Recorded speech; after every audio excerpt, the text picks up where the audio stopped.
저를 믿고 반복 학습을 해주세요. 그러면 이 강의를 보고 있는 여러분도 제가 받은 점수 이상으로 합격할 수 있습니다. 오늘은 제3유형 선형회귀 결과 해석의 기출 응용 문제 풀이입니다. 이번 강의는 제3유형에서 기출 응용 문제 풀이이고 선형회귀 결과 해석입니다. 자, 빅데이터 분석 기사 실기 강의입니다. 제3유형에서 기출 응용 문제 풀이인데요. 기출 문제의 패턴을 활용한 다중 선형회귀 결과 해석 문제입니다. 자, 기출 문제와 동일하게 3개의 소단위 문제로 구성이 되어 있고요. 실기 체험 환경 문제와 동일한 타이타닉 데이터를 활용을 하여 기출 응용 문제를 준비를 했습니다. 첫 번째, 성별과 생존 여부 사이에 통계적으로 유의미한 관련성이 있는지를 파악하기 위해 카이제곱 독리성 검정을 수행하시오. 검정 통계량을 소수 셋째 자리까지 반올림하여 구하시오. 자, 성별과 생존 여부죠. 성별은 범주형이고 생존 여부도 범주형입니다. 독립 변수도 범주형이고 종속 변수도 범주형일 때 우리는 카이제곱 검정을 사용을 하고 관련성 유무를 파악하기 때문에 독립성 검정을 진행합니다. 문제에서는 유의 확률이 아닌 카이제곱 통계량인 검정 통계량을 출력하라고 합니다. 자, 두 번째 문제는 페어, 즉 요금이죠. 페어를 종속 변수로 설정을 하고 섹스, P클래스, SIB, SP, PAR, CH 이와 같은 4개를 독립 변수로 회귀 모형을 수행을 한다. 위 회귀 모형에서 P클래스가 1등급에서 2등급으로 증가할 때 이 페어는 어떻게 변하는가? 자, 먼저 종속 변수를 페어로 설정을 하고 다음 4개의 변수를 독립 변수로 설정을 해서 다중 선형회귀 모형을 만듭니다. 문제에서 보면 P클래스가 한 단위 변화할 때 종속 변수의 변화량을 묻고 있죠. 즉 P클래스의 회귀 개수를 묻는 질문입니다.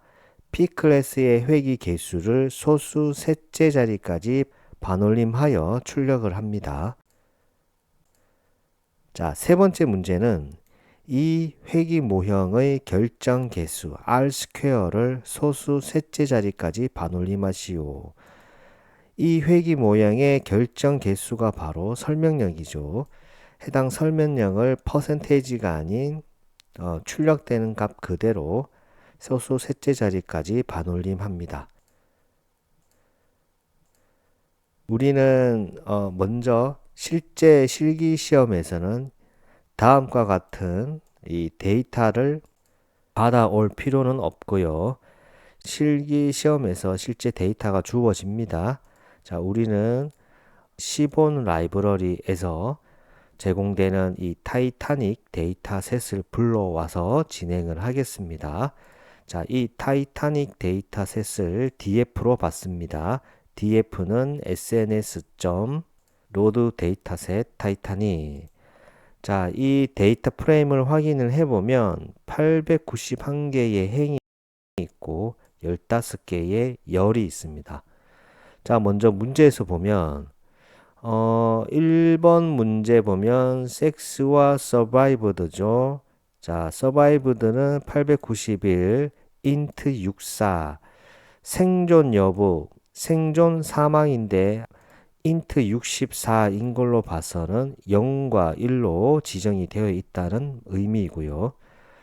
자, 섹스도 891 결측치가 없고 오브젝트로 되어 있네요. 아마 메일, 피메일로 되어 있는 것 같습니다. 자, 다음에 페어는 891 결측치가 없습니다. 프로트 64 실수로 구성이 되어 있고요. P클래스도 891 결측치가 없습니다. 인트 64 정수로 되어 있네요. 뭐 1등급, 2등급, 3등급인 것 같습니다. SIBSP도 결측치가 없고 int 64 정수로 되어 있고 PARCH 역시 891 결측치가 없고 정수로 되어 있는 것 같습니다. 다행히 우리가 풀이를 해야 하는 뭐 종속 변수든 독립 변수든 결측치가 없습니다. 제2유형에서는 결측치가 있고 해당 결측치를 대체를 해야 되는 문제가 나오고요. 제3유형에서 알고 싶은 주제는 어떤 결과 해석, 가설 검정 작업이죠. 따라서 결측치가 없는 변수를 사용하고 있습니다. 하지만 결측치가 만약에 있는 변수 혹은 인코딩을 해야 되는 문제가 나올 수도 있으니까 항상 유의를 하고 결측치가 있는지 없는지를 확인한 이후에 진행을 해야 됩니다. 그리고 만약에 결측치가 있다라고 하면 대체 방법에 대한 지정을 할 겁니다. 왜냐하면 회기 계수라든지 이런 검정 통계량 값이 달라질 수 있기 때문에 어떤 방법으로 해결을 해야 되는지 가이드를 주고 우리는 그 가이드에 맞추어서 진행하는 문제가 나올 겁니다. 자, 그러면 헤드 함수로 이 데이터 프레임을 확인을 해보면 survived는 0과 1로 정수로 구성이 되어 있죠. 자, 그런데 0일 때 arrived 보면 생존 상태가 no입니다. 즉 survived 0이라고 하는 이 정수는 사망을 말하고요. 1이라고 하는 이 숫자는 arrive가 yes죠. 생존을 의미합니다. 자, P클래스는 정수로 등급이 나와 있고 섹스는 범주형, 카테고리형으로 되어 있네요. 자, SIBSP는 0과 1 정수로 되어 있고 PARCH 역시 정수, 페어는 소수점으로 되어 있습니다. 이와 같이 데이터 확인을 반드시 해야 됩니다. 자, 라이브러리를 불러오겠습니다. import pandas as pd, import numpy as np. 자, 1번 문제는 카이 제곱 검정의 독립성 검정을 진행을 해야 됩니다. 성별과 생존 여부에 대한 이 교차표를 생성을 해야 됩니다. 행에 성별을 두고 열에 종속 변수의 개념인 생존 여부, survived를 두겠습니다. 따라서 테이블은 pd.crosstab, 행은 df sex, 열은 df survived. 실제 실기시험에서는 이 테이블을 출력할 필요는 없습니다. 하지만 우리는 이 테이블의 형태를 확인해 보겠습니다. 자, 프린트 테이블을 해보면 아래와 같습니다. 행에 섹스를 두고 열의 생존 여부인 0과 1을 뒀을 때 아래와 같이 성별별 생존 여부에 대한 교차표가 생성이 됩니다. 우리는 이 교차표를 바탕으로 이제 카이 제곱 검증을 수행을 하겠습니다. 먼저 라이브러리를 불러오겠습니다. import scipy.stats. 저는 scipy.stats를 as stats라고 앞으로 지정을 하겠습니다. 자, 카이 제곱 검정을 진행하게 되면 4개의 출력값이 나옵니다. 카이 제곱 통계랑 유의 확률, 자유도, 기대값이 출력이 되고요. 아래와 같은 변수로 받고 물론 각각의 변수로 할당을 하지 않고 뭐 예를 들어서 result라고 하는 하나의 변수에 할당을 해도 됩니다.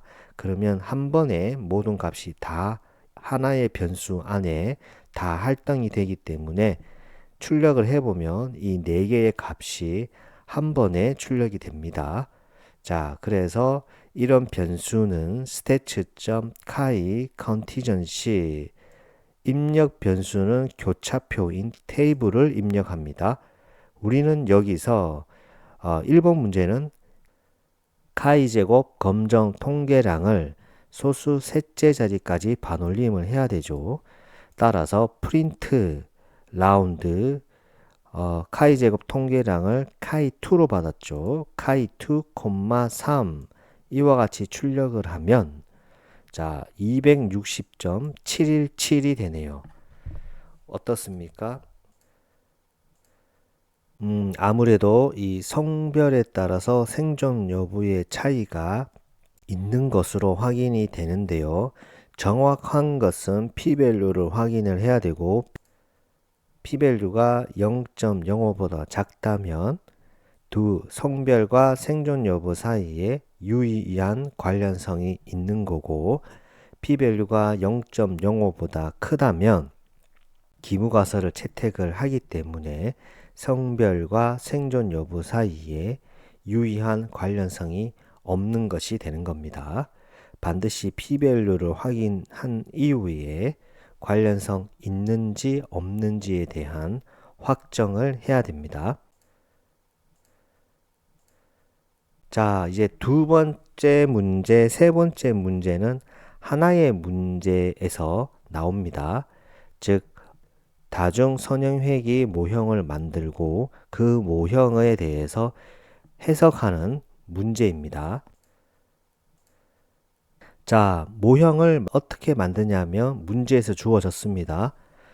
독립 변수는 sex, pclass, sib, sp, par, ch로 구성이 되어 있습니다. 그리고 우리가 제일 처음 확인했듯이 pclass, sib, sp, par, ch는 정수이기 때문에 어떤 변환 과정이 없습니다. 하지만 이 sex 같은 경우는 현재 범주형으로 되어 있죠. male, or, female로 되어 있습니다. 이 범주형은 선형회귀에서는 인식을 못하기 때문에 우리는 이 범주형을 숫자로 인코딩 작업이 필요합니다. 이와 같은 전처리 작업을 진행을 해야 되고요. 자, 종속 변수는 페어입니다. 페어는 실수이기 때문에 다중 선형회귀를 진행하기에 문제가 없습니다. 자, 우리는 먼저 이 전처리 작업으로 이 섹스를 라벨 인코딩, 즉 0, 1로 인코딩을 진행하겠습니다. 라이브러리를 불러옵니다. from scikit-learn preprocessing import 라벨 인코더. 자, 저는 라벨 인코더를 LE라고 하는 변수로 받았고요. 다시 이 섹스를 라벨 인코딩 된 값으로 지정을 하겠습니다. x의 섹스는 le.fit transform x sex 이와 같이 코드 작성을 하게 되면 자, female과 male이 인코딩이 되는데 어떻게 될까요? 영어 알파벳에서 먼저 나오는 단어가 0이 됩니다. 따라서 female이 0이 되고요. male이 1이 됩니다. 이제 이와 같이 전처리를 다 했고 우리는 이제 다중 선형회귀 모형을 만들도록 하겠습니다. 자, import stats models.api as sm. 저는 stats models 라이브러리에서 이 API 이 모듈을 앞으로 sm이라고 부르겠습니다. 이와 같은 라이브러리를 불러오고 OLS 다중 선형회귀 모형을 만듭니다. 어떤 여러 가지 문제에 대비해서 출력되는 결과값이 좋습니다. 스태츠 모델즈에 있는 로짓 함수 mn logit 함수, OLS 함수 모두 상수항을 추가를 해야 됩니다. 자, x는 sm.add constant s. 이번에는 이 회기 모형을 이제 만들고 학습을 하겠습니다. 우리는 이 회기 모형을 모델이라는 변수에 지정을 하겠습니다. 이 모델은 sm. 즉 stats-models.api 모듈 안에 있는 OLS 함수를 사용한다는 의미이고요. 종속 변수인 이 y 변수를 먼저 넣어주고 콤마 독립 변수인 이 x 변수를 넣어줍니다. 다음 학습을 해야 되죠. .pit 이렇게 코드 작성을 해주면 모든 학습이 이루어집니다. 그리고 우리는 이 OLS 즉 다중 선행회기 이 모델의 이 결과값을 확인을 해 보겠습니다. model.summary라고 하면 아래와 같은 결과값이 나오고요. 해당 결과에 대한 자세한 해석은 이전 강의 3-3-2-2 다중 선행회기 결과 해석에서 화면에 출력되는 모든 것에 대해서 설명을 드렸습니다. 해당 강의를 확인을 해주면 좋겠습니다. 따라서 자세한 설명은 넘어가고요. 문제를 바로 풀어보도록 하겠습니다. 자, 2번 문제는 P클래스의 회기 개수를 묻는 문제였습니다. 회기 개수의 의미가 해당 변수가 한 단위 증가할 때 종속 변수의 변화를 묻는 거죠. 자, 그래서 P클래스의 회기 개수를 확인을 해보면 출력되는 이 model.summary에서 바로 P클래스의 코이피시언트 회기 개수 마이너스 33.0655라는 것을 알 수가 있지만 우리는 혹시 몰라서 해당 값만 다시 한번 출력을 해 보겠습니다. 출력을 할 때 반올림하여 소수점 셋째 자리까지 출력을 하겠습니다. 프린트 라운드 모델 점 회기 개수죠. 파라미터의 의미인 파람스 P클래스 콤마 3이 됩니다. 출력을 해보면 동일하게 마이너스 33.065가 됩니다. 세 번째 문제는 이 회기 모형의 결정 개수, 즉 설명력을 소수 셋째 자리까지 반올림하여 출력을 해야 됩니다. 문제에서 한 번 더 꼬아서 이 모형의 설명력은 어떻게 되는가 이와 같이 묻는 문제로 출제될 수도 있습니다. 자, R 스퀘어드 이 설명력은 OLS 첫 번째 결과표 적합도 관련 항목에서 확인할 수 있습니다. 여기 보시면 R 스퀘어드가 있죠. 0.371이네요. 즉 37% 정도의 설명력을 가지고 있네요. 우리는 이 R 스퀘어드 이 값을 직접 출력을 해 보겠습니다. 프린트 라운드 모델.r 스퀘어드 콤마 3 이와 같이 출력을 해보면 0.371이 나옵니다. 자, 이상으로 우리는 제3유형 결과 해석 작업에서 다중 선형회기 기출 응용 문제를 풀이를 했습니다. 수고 많으셨습니다. 감사합니다. 오늘 하루도 수고하셨습니다. 반복과 학습은 필수입니다. 감사합니다.